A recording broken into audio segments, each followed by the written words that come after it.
Hi there, I'm Aiden Rawson. And I'm Brooke Story. And welcome to the third episode of Pirate News. Here's our top stories. And now to Sports Department Head Ross Tomasevich with reporter Michael McCarthy with an update on our spring sports. I recently sat down with coaches Pietro and Koski regarding the boys and girls track teams. Hi, Ross here, standing with representatives from the Oxford High School track team. Starting with the coaches, have you guys ever coached track before? This is my first year coaching track. I've coached golf at Oxford High School for 5 years, but first year coaching track. Yeah, same here. I've done a lot of coaching, soccer, basketball, a little softball as well, but this is my first time with track. How many students do you think are participating this year? Have right now 14 guys on the team. We have about 16 girls. Are there any events in particular you're going to emphasize? Well, there's 16 events total, and I think we'd like to have all 16 filled if we could. And at this time, can you project how the team will compete? It's tough because, again, saying that being a first-year coach, I don't know how the other teams are in the league, but from what I've seen, a lot of heart and also I'd say a decent amount of talent on the team. So I think we'll be very competitive, but again, not knowing how the other teams are in the league, that would be a tough call. Yeah, I think we're pretty diverse, I think, because I think we have a lot of talented distance runners and we have a lot of talented sprinters as well. Even just for jumping events and throwing events too, I'm not as sure about, but I think like you said, we'll be competitive and just do the best we can. All right, thank you for your time and good luck this season. Thank you. Thanks. I interviewed head coach Justin Richards regarding this year's boys baseball team. In what ways have you been affiliated with baseball? I've played baseball my whole life. I coached since I was 18 years old in a variety of capacities, and for the past 9 years I've been the varsity coach here at Oxford. What has your record been here at Oxford? 126 and 48. Pretty good record. Thank you. How would you describe this year's team compared to previous years?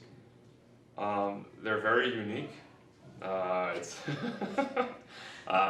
there's a big turnover from last year. We did lose a pretty good senior class here in a lot of sports, including baseball. But they are very talented. They're very athletic, this group.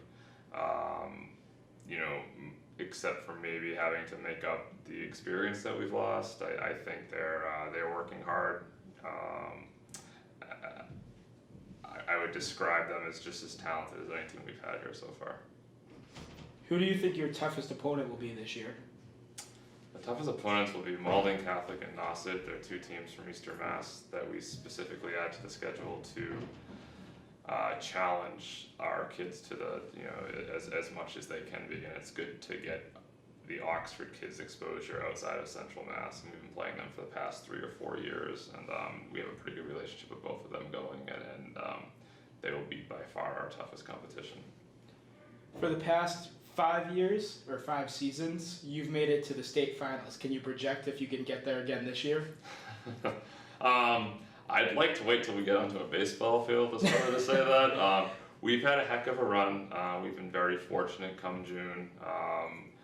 If these kids work as hard as they have in the last 2 weeks for the next 2 months, and all the pieces come together, as well as my staff and the returning players know that it can, I would say getting back to the sectional title game would be a very realistic goal for these kids. So I do think it's possible, yes. All right, well, thank you for your time and best of luck this season. Thank you. I'm sitting here with Captain Justin Tessier. How you doing? I am doing great. That's good. How long have you been playing baseball? Baseball. Well, I've been playing just about all my life, ever since T-ball, around age 7, 6, 8. I don't know what time I started, but around there. How long have you been playing for the school? Since freshman year. Freshman year, all right. Varsity all years? No. Just junior year and this year. Tragic. In the past years, you guys have been super successful. What are you looking for this year? This year, I'm looking to make it to the district finals. It'd be nice to win a little championship for my senior year. Maybe even states, but, who knows? One step at a time. What do you think your role is as a captain? My role is to boost the team's morale, keep us all together. You know, we're all one big happy family. And lastly, what is your favorite position? I'm a big fan of shortstop, second, third, center, left. I like them all. Baseball's just, it's there.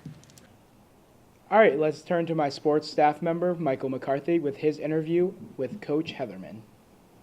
What has changed over the off-season in the softball program?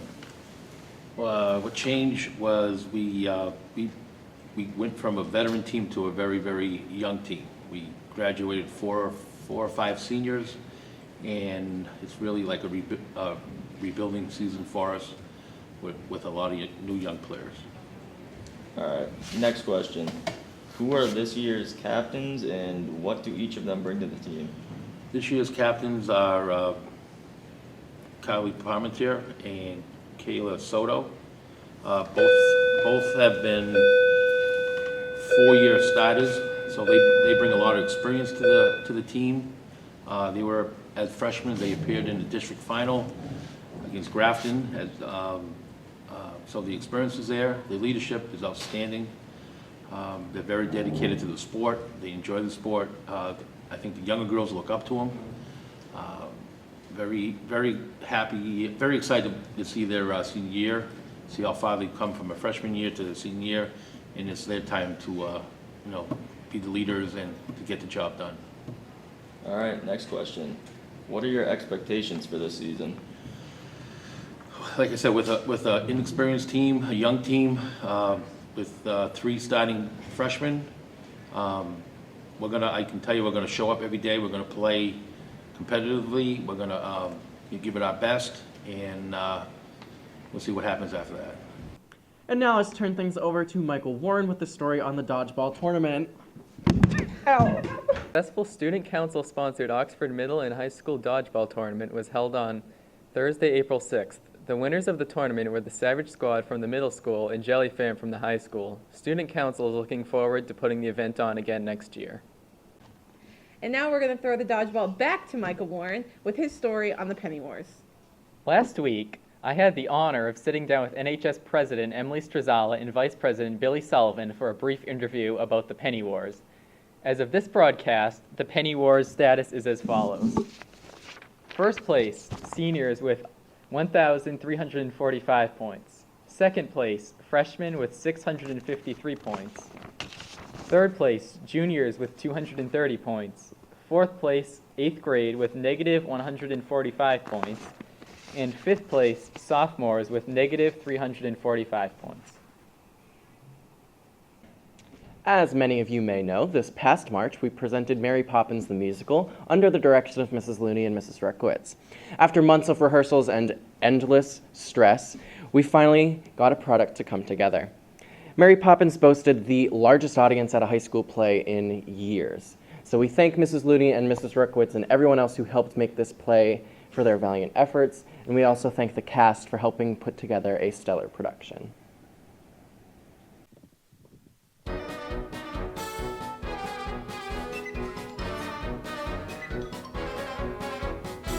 Mary Poppins, where are we going today? I thought we could play our next game. What game? A visit to the bank. That's not a game. Did Daddy agree? If he did, you must have put that idea into his head somehow. What an impertinent thing to say. Me, putting ideas into other people's heads? Really?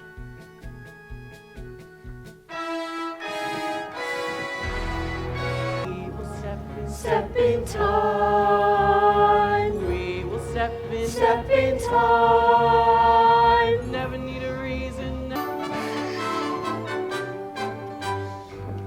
Mrs. Brill, is the nursery tidy? As tidy as I can make it, ma'am. If you knew how hard it was to track her down. Really? Fancy that. Under the light. The Druids would have carved it on their mighty monoliths. Oh, yeah. The ancient Greeks, I'm certain, would have used it in their myths. I'm sure the Roman Empire only entered the abyss because those Latin scholars never had a word like this. Of course, you can always say it backwards, which is su cum de lie, XX to the gar for the creepus. She may be tricky, but she's bloody good. Just ache those 18 consonants and 16 vowels as well, and put them in the order that is very hard to spell. Are you ready? Yeah.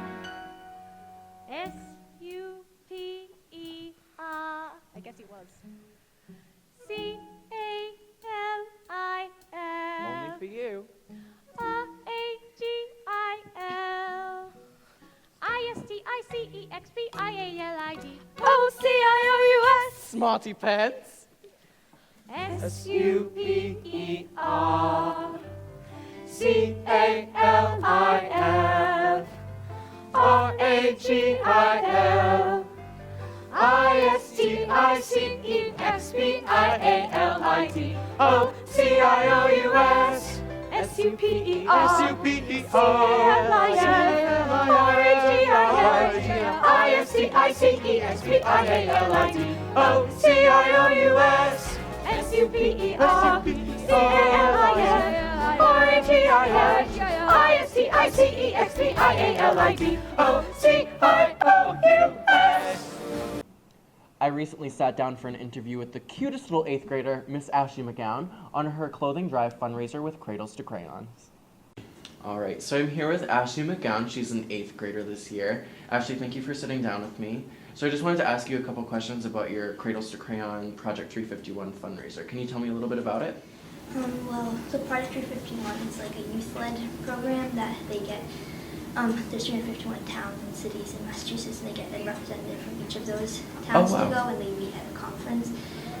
We had that January 11th, I think, and so I went there and I did some community service projects and met with the governor, and that's awesome. was inspired to bring some of those back to Oxford. Awesome. So specifically the clothing drive fundraiser, who is this going to be benefiting? Well, we partnered with Cradles to Crayons, and they have a location in Boston, and they work to distribute clothing and shoes and the essentials basically to kids and families who can't afford them, and they're in situations where they aren't able to get the things that they need to be comfortable. Okay. Is there any reason specifically that you wanted to do this here at Oxford? So in my project at 351 on launch day, I got to go to Pine Street Inn, and we worked to make rolling utensil kits for the people there so they could eat for breakfast and dinner those next 2 days.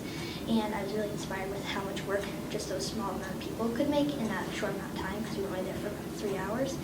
And so I thought just bringing something like that back here, we could help spread it out across Massachusetts. So how long will your fundraiser be going on until? Till April 7th. Perfect. And anyone can bring in shoes, clothes, and... Those shoes and clothes can be like new or gently used, but if you want to bring in pajamas or socks, they have to be brand new. Perfect. Well, thank you very much for your time, Ashley, and I'm so glad we got to sit down with you. The Best Buddies Prom took place on Friday, April 7th.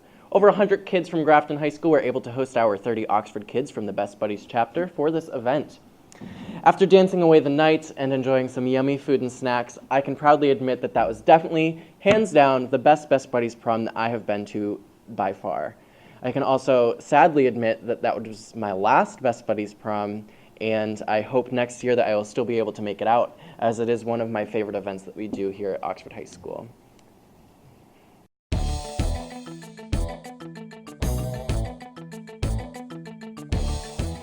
News team has decided to do a piece on all the new teachers at Oxford High School. Here's just a few of them that we conducted. As the Dean of Students, my role is very different. I'm one of the 3 administrators in the building, so I need to be concerned about the school's culture and the school's overall impression, and I see the entire student body, and I see them all in much more depth too. I have access to the community. I'm talking to parents regularly. So it's a very, very, very different job description. My days are substantially longer. But when I'm done, I'm usually, sometimes I do, but usually I'm not having to make phone calls from home. So Not as much homework, you would say. not as much homework and not as much prep time. I'm from Northbridge, Mass, so not that far from here. Grew up in Northbridge, went to Northbridge High School. From there, I went to Stonehill College and actually studied psychology. Thought I wanted to do school counseling, but decided once I graduated it wasn't the right path for me. And that's when I decided to look into library studies degrees. and I went on to the University of Rhode Island and pursued my master's for library science there, and realized how much I loved it and how much I enjoyed taking classes that had to do with teens and young adults and kids, and trying to bring in the psychology aspect of reading and book selection, and how there are certain young adult books that deal with a lot of psychological issues and how that can help teens and young adults. So that's kind of how I tried to link my psych degree with library science. What have your highlights been so far this year? So far this year, working with the robotics. I had taught a unit of robotics when I was in Springfield, but never taught a semester course on it. Working with Mr. LeBlanc's been great. Being part of the robotics club and being in competitive robotic competitions, it's been a new experience for me. The students are a joy to have. In Springfield, my main job there was to try to get those kids on the right path to stop doing drugs, to have an interest in studying and get a career. The students here are more ambitious. They've got a good background. They want to have a future. Most students are here to learn. It makes it a lot easier for a teacher to come in here, and I get to teach at a deeper depth of my knowledge than I was ever able to do before, which is a real pleasure for me. I mean, teaching real programming and things like that is a real pleasure. Now, why don't we finish this out with you telling us some highlights about your job here so far? Oh, highlights. Getting to work with, so I don't really have my own classroom, I do and I don't. So like bouncing around is kind of cool because I get to change classes with everyone else. So I'm working with 4 different teachers, so I get to learn their teaching styles, kind of mold myself, and that's kind of cool, and it's not typical, and I'm not like a typical teacher, so I love that. And I also do a lot of stuff after school, like in the library, and help tutor and things like that. I like how kids stay after school. When I was in high school, no one stayed after school, so having kids stay after school and hang out and getting to know the kids in different ways is also like a huge highlight, because I feel like I know the kids a little deeper than just being students. So that's cool. Well, thank you for sitting down with us today. Thanks for having me. And now we'll take things over to our college queen, Miss Kiana Kinchin, with an update on the seniors' college acceptances. Hi, my name is Kiana, and I am a Pirates News liaison here to update you with college announcements. First, we have Nicholas Rosebrooks, who has been accepted to Worcester State, Western New England, and Albany College of Health Sciences. Matthew McGee has been accepted to UMass Amherst, the University of Connecticut, and Providence College. Michael Warren has been accepted to Bryant University. William Nunes has been accepted to UMass Dartmouth. Aiden Rawson has been accepted to Massachusetts College of Liberal Arts, Westfield State, Bridgewater State University, University of Bridgeport, Connecticut, and LaSalle College. Shane McCarthy has been accepted to the University of South Carolina, Christopher Newport University, Ithaca College, and Rochester Institute of Technology. Jackie DeRoja has been accepted to Johnson & Wales University and Massachusetts College of Pharmacy and Health Sciences. Lastly, Danielle Cruces has been accepted to Quinsigamond Community College and Worcester State. Congratulations, students. We hope to come back to you soon with more college announcements. And on the next episode of Pirate News, we'll update you on our Spread the Word and the Word Assembly, as well as more updates on all of our sports and even the Penny Wars. We thank you very much for watching the 3rd episode of Pirate News. My name is Aiden Rawson. And I'm Brooke Story. And we hope we'll see you next time.